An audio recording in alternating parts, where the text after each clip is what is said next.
Stop. From here, we're just a short bus ride away from a place where visitors are surrounded by serenity, tranquility, and history. If you have a free afternoon, think hard about visiting a place where you really don't have to think at all. Our destination? Jackson Park. Located about 9 miles south of the Loop along the lakefront sits one of the city's most tranquil getaway spots, Jackson Park. It was designed in the late 1800s by renowned landscape architect Frederick Law Olmsted, the same man who designed New York's Central Park.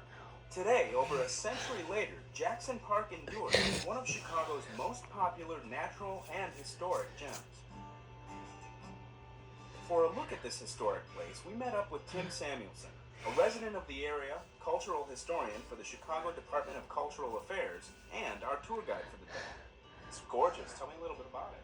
Well, actually, you've probably heard about the Great World's Columbian Exposition. This is the one place you can really get an idea of what it must have looked like to people in 1893.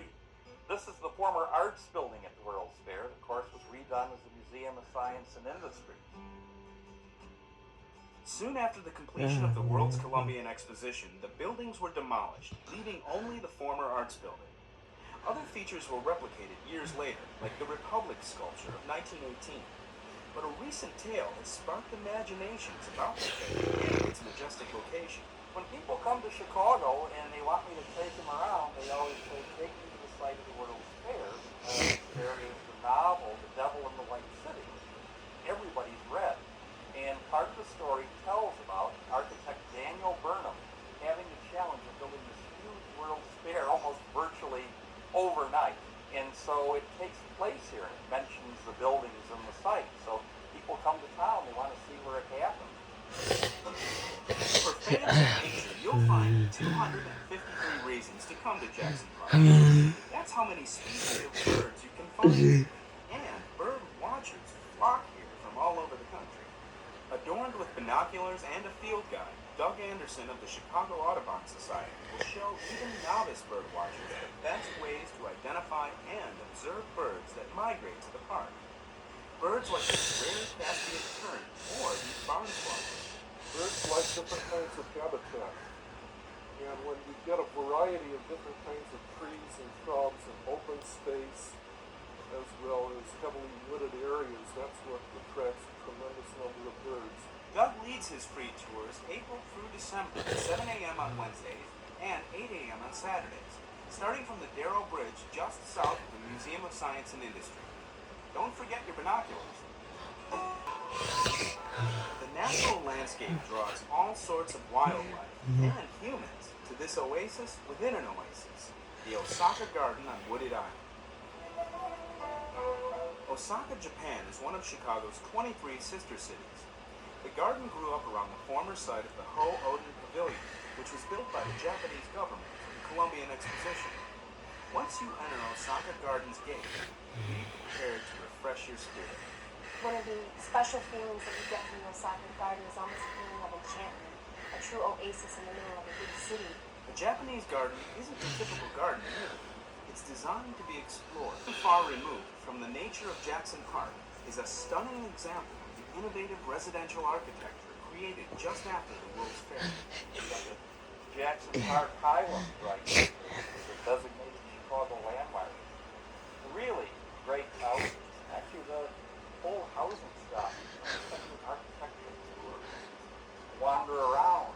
See together on the CTA. Here's how. Yes, I did. Yes, I did.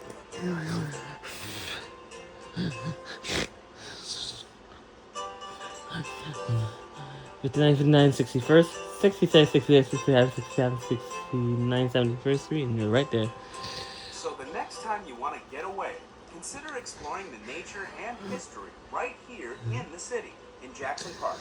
I don't know of another place in the city or another park you really can kind of get yourself lost. That's the best part of it. You really kind of get away from it all, and you're not going very far away from downtown.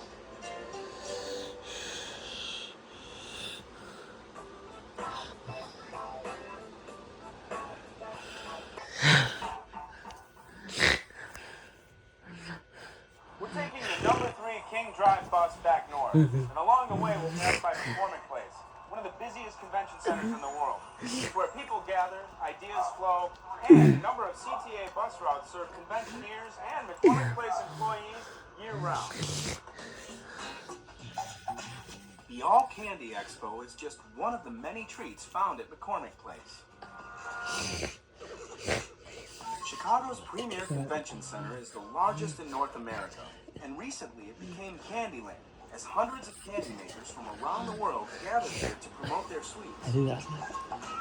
Of course, the Candy Expo is just one of many shows held at McCormick Place, along with other big events like the restaurant show, the dog show, and of course, the Chicago Auto Show. The auto show is our biggest consumer show. They come here every year. We have close to 1 million people in attendance for that show, so it's obviously our most popular show. The idea of McCormick Place was first conceived in the 1940s by the former owner of the Chicago Tribune, Colonel Robert R. McCormick. Following a successful railroad exposition, McCormick saw the need for a permanent exhibition hall in Chicago.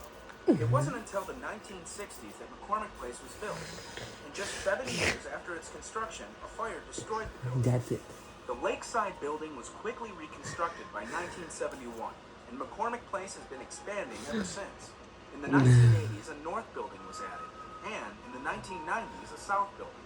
We are currently underway with our West Expansion project, which we hope to complete by 2008. So currently we have about 2.2 million square feet of exhibition space and meeting room space, and we'll be adding another 750,000.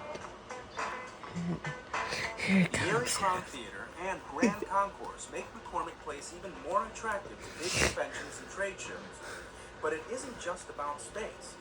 Visitors need other amenities, and McCormick Place has them. Like a hotel, which was built next door, or the food court, coffee shops and restaurants, not to mention the gift shops, a shoe shine parlor, a massage lounge, and a wireless internet cafe. People like to come and open up their laptops, have a cappuccino, and do their work without having to hook up into a phone system. With more than 3 million people coming to McCormick Place each year, its visitors also provide an economic boost to the city. They eat in our restaurants, they shop in our stores, they spend money, and help fund all the great programs that we do here. Of course, you can step off a CTA bus and be at the front door of McCormick Place. Here are the routes that will take you there. Tell on what?